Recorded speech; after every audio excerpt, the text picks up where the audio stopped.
Bonjour tout le monde, bienvenue pour cette nouvelle capsule du dimanche soir, la troisième, ça s'appelle Le moindre mal.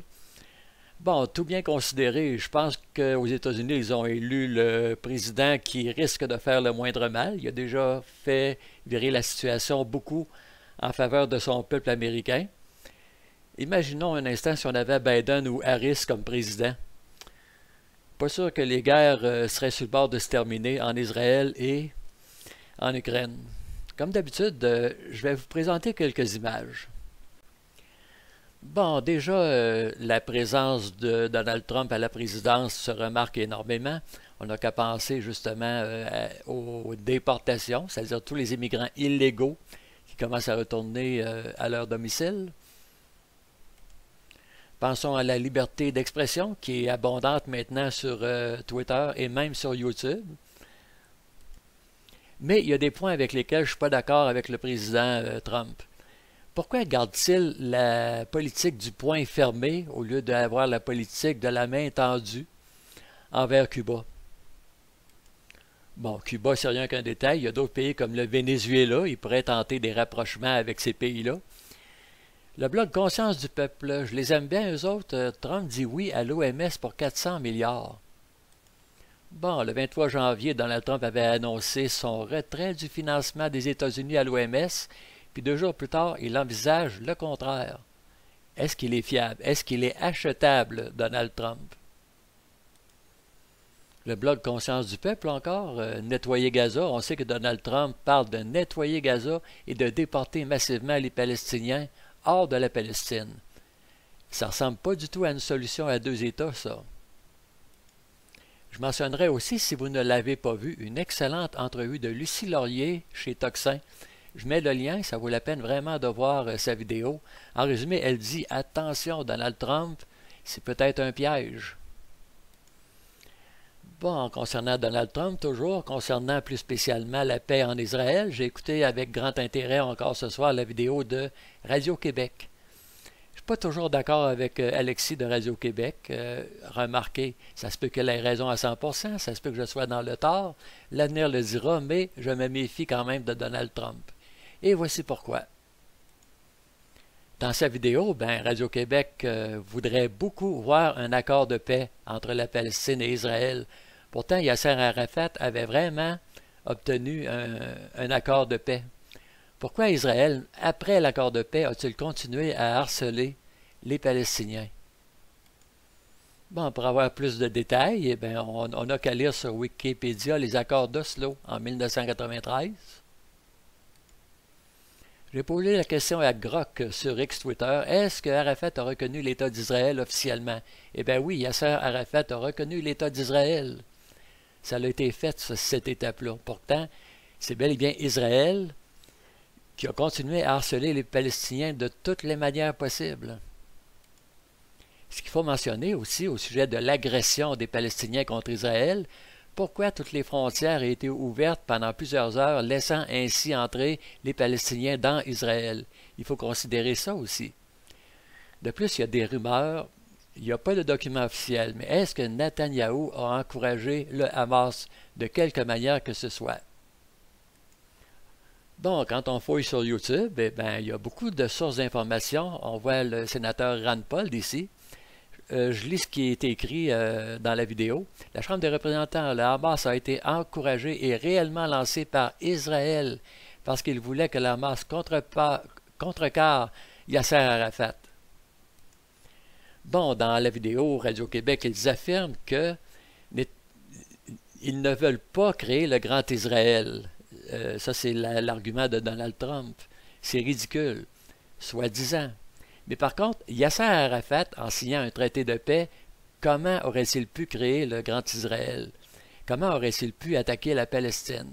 Une fois que l'Organisation de la libération de la Palestine de Yasser Arafat devient inactif, c'est là qu'il faut créer une autre organisation, comme justement le Hamas. Qui a créé le Hamas? Est-ce que ce serait Netanyahou? Une autre vidéo qui est disponible sur YouTube. Pourquoi Netanyahou a bloqué l'action de l'armée israélienne contre le Hamas et a autorisé les flux d'argent à Gaza pendant des années? Dans la même vidéo, on affirme que Netanyahou aurait laissé d'énormes sommes d'argent entrer à Gaza pour le Hamas. Qui a financé le Hamas? D'autres vidéos encore, il y en a plusieurs. Vidéo du haut, Netanyahou a-t-il secrètement aidé le Hamas pendant des années? Vidéo du bas, Bibi Netanyahou a trahi Israël. Je vais maintenant vous faire jouer un extrait de la vidéo de Radio-Québec de ce soir. Pour une paix durable.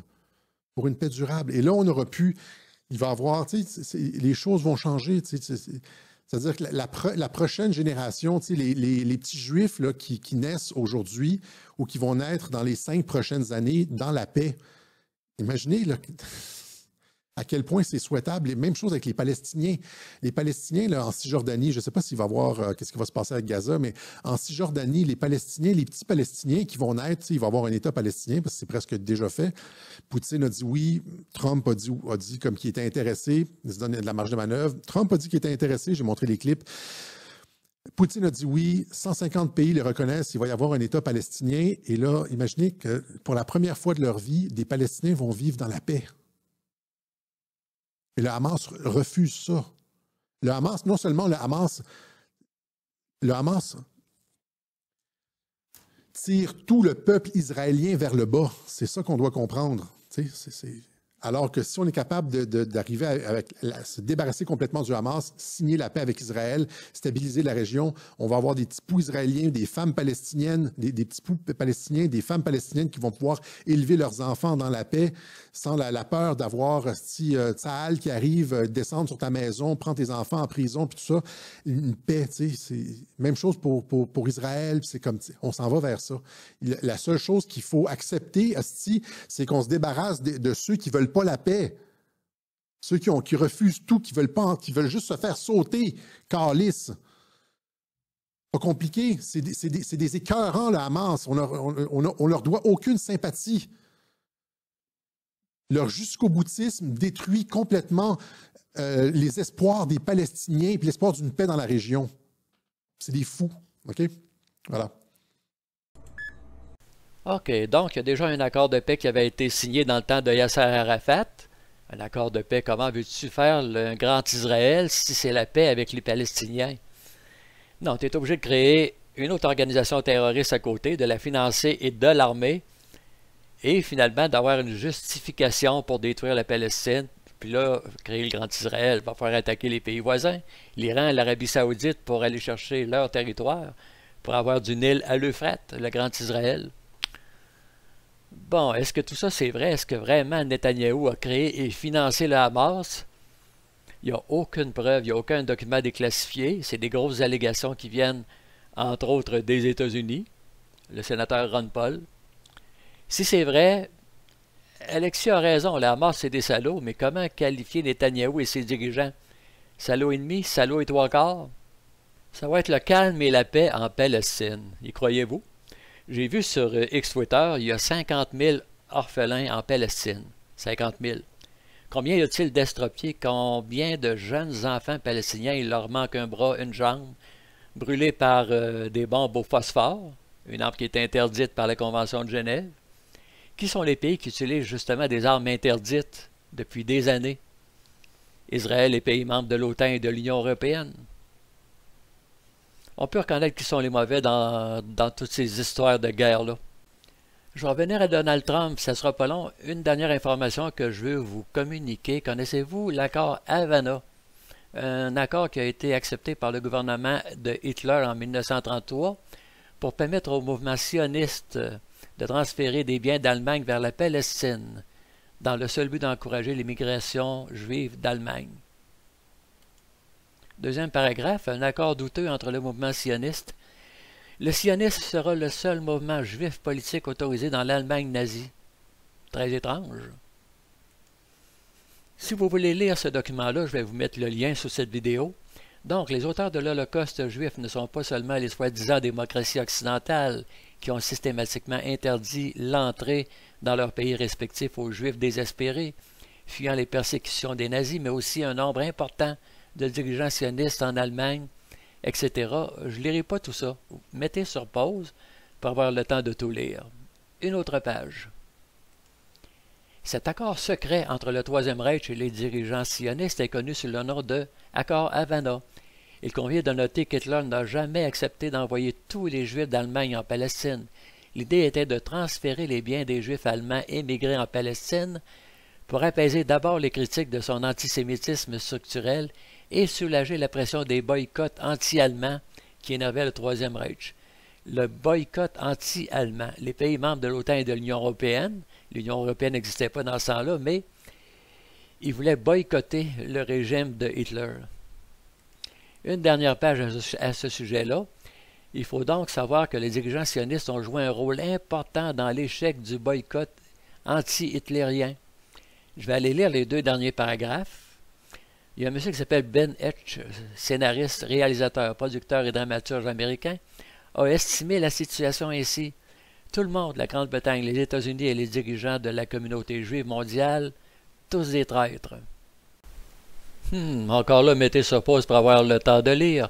On comprend pourquoi tellement de compagnies américaines ont été blâmées pour avoir collaboré avec le régime nazi de Hitler. Bon, revenons à notre copain Donald Trump. À quoi est-ce que je m'attends pour les 4 prochaines années? Parlons tout d'abord des 2 prochaines années, parce qu'après après les 2 premières années, il va y avoir les élections de mi-mandat. Évidemment qu'il va vouloir faire plaisir à sa population. Il va leur donner et il va leur dire ce qui va leur faire plaisir. Après les élections de mi-mandat, c'est-à-dire dans 2 ans, on va voir son vrai visage, c'est-à-dire son premier mandat. On n'a pas vu son vrai visage parce qu'il était minoritaire. Je veux dire, il contrôlait rien. Il ne contrôlait pas la Chambre des représentants, le Sénat. Il y a eu des menaces de destitution. Il ne pouvait pas faire grand-chose. Là, il peut agir. Il est majoritaire. Il va dire, comme je le disais, là, il va dire ce que les Américains veulent entendre. Il va faire plaisir à son peuple. Après les élections de mi-mandat dans 2 ans, ben c'est là que Lucie Laurier a raison. Il va installer sa version du nouvel ordre mondial. On n'échappera pas à l'identité numérique et à la monnaie numérique. C'est là qu'on va voir son vrai visage. Et c'est là que je recommande d'aller voir la vidéo de Lucie Laurier, très intéressant. Bon, voilà, c'est pas mal tout ce que j'avais à dire au sujet de Donald Trump. On ne le connaît pas encore. On va voir son vrai visage dans les prochaines semaines, dans les prochains mois et dans les 4 prochaines années. Bon, voilà, c'est tout pour cette vidéo. Ben Garneau ici qui vous dit portez-vous bien. Merci de partager la vidéo et à la prochaine.